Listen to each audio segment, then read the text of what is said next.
What up, boys, and welcome back to yet another video. Super excited because today is the day that Phase 2 launches, and I've gotten a lot of questions about what I'm going to do for launch. Like, what classes am I leveling up first?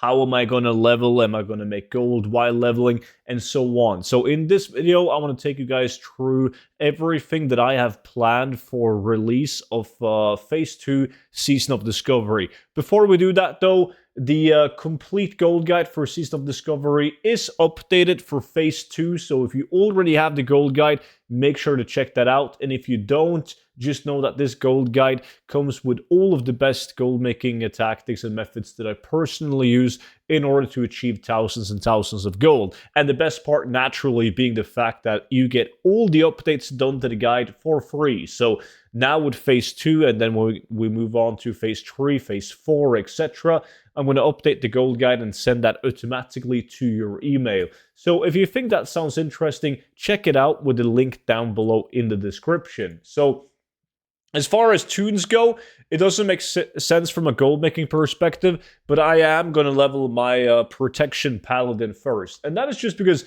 I've had a lot of fun like raiding with my community, with my guild in SOD. So I'm going to be leveling up the Paladin tank first, just so he's ready to go and do the raid like as soon as possible as my guild members hit level 40 as well.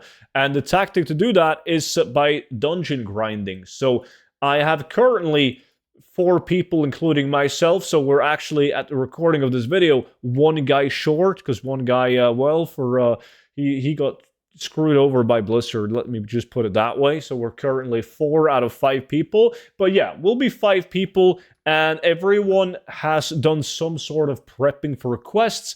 I'm probably the one that's done the least amount of prepping. I do have 20 completed quests, but they're not all like the highest yielding XP quests you can get, but they're all like 2000 XP plus, right? So I'll start by handing in all the quests in like right here in Wetlands, and then I'll Hearthstone to Stormwind, and I'll deliver in my quests in Darkshire and also in the Red Ridge Mountain.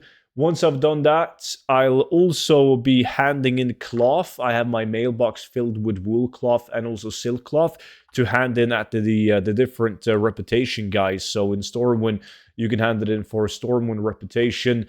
You could hand in for reputation in Ironforge for both Ironforge and also for Gnomer. And then also you can hand in cloth for reputation with Darnassus. I also prepared Warsong Gulch marks, but then instead of wiping the mailbox, Blizzard decided that they would instead just not give you any XP handing in the mark. So that was kind of time wasted. We'll get the reputation, but not any XP. I also have some quests like the Bronze Tube with a quest in like down here in Duskwood right now. Like you have the item, but I haven't picked up the quest, so it doesn't take a quest slot. And then I also have like the letter right here, which also gives me another quest that I can hand in. So I got more than 20 quests, but I have by no means not min-maxed this kind of thing, right? I got consumables, got my booned up, and then once we've handed in all the quests and turned in all the cloth and everything, we should be like 27-ish. And then we're just gonna, since we're already close to Stormwind, we're gonna run stock gates until we hit level 28, 29. Some people will probably be 29, while some might be 28, depending on their preparations. After doing stock gates until like 29-ish, we're just gonna like get summoned, because we got warlocks located in the capital city and in outside of SM right here. So we'll go into SM. And you start by doing the lower end of SM. So for Scarlet Monastery, you have Graveyard, Live, Armory, and Cathedral. We'll get through all of them, but you spam Graveyard first, then into Library. And depending on how long you're in Library, you can go to Armory and Cathedral. So that is the plan on the Paladin. Just hand in a bunch of quests that we've already done to get like a slight head start so we can get quicker to SM. And then just run Scarlet Monastery until we hit level 40. Now, once I'm done with that, I got 2 options, because if I get really tired of running Scarlet Monastery, which there's a big chance that I will, I'm going to be leveling my Hunter next.